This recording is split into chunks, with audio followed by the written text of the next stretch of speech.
Здравейте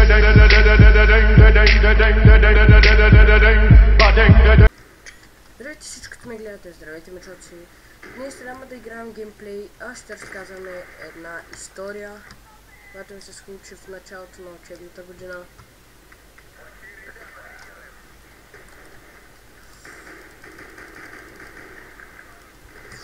И тази история започна с глупава причина и завърши с глупост.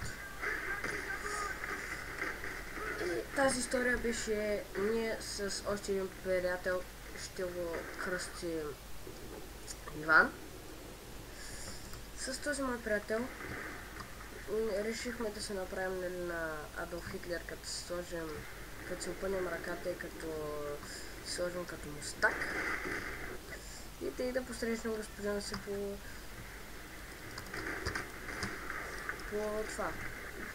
информационни технологии. Извинете, по изобразително изкуство. Ние нали сме дежурните и си изправим ръката и да ставим така.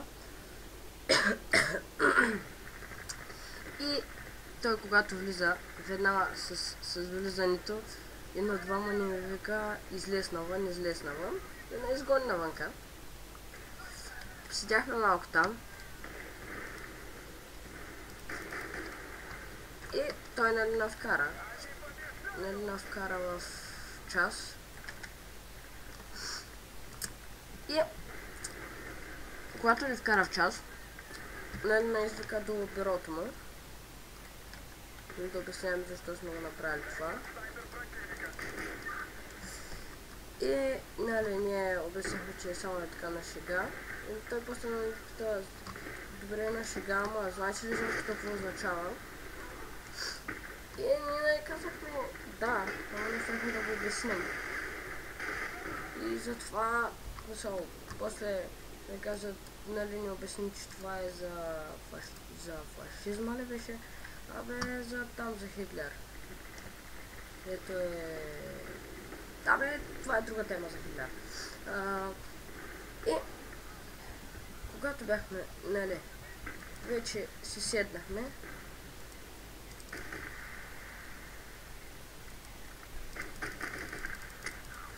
Нали си седнахме на мястото, аз почнах да се рисувам. И на другия, който беше с мен, Иван, ни реши да седне тихичко да рисува. А каза на госпожа, че той е направил този знак на Хитлер. И госпожа почва да му вика така и го пита нали кога го е направил. И той му обясни, нали, и той му каза някакси, ние че го направихте, но го направихте, цитирам, точно така го каза. Ние че го направихте, но го направихте. И нали госпожа каза, после нали каза, абе, я в частите, като научи знае нещата да дойде свине пред директора. И той нали почва да се обяснява там да ръкомаха с ръце. И после, когато съм на ръкомаха и така нататък, нали в междучастието почва, нали той през целия час беше притеснен.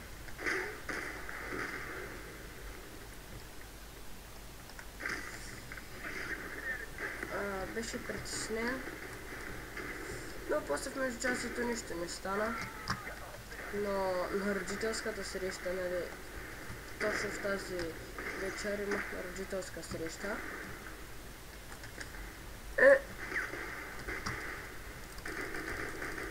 И на тази родителска среща, нали, той обясняваше как сме направили този знак. Най-лошото е, когато бяхме навън, забравих да го кажа, че тогава мина педагогическата съветничка. И нали тя се познаваше с баба ми, още се познаваше с баба ми. И нали после казала на баба ми, за мен не завърши много добре тази случка. соло нямаше много последствия за мен, докато за другото момче имаше доста последствия за Иванчо. Да, мисля това е за историята. Не е нещо, кой знае какво, но е странно. Поне за мен е странно. Да, надявам се клипа да ви харесал, абонирайте се, дайте положителен вод за клипа и да, до следващото видео. Да, и напишете долу в коментарите дали харесвате и дали искате да правя още такива истории. И да, и отново в следващото видео. И не забравяйте да се абонирате.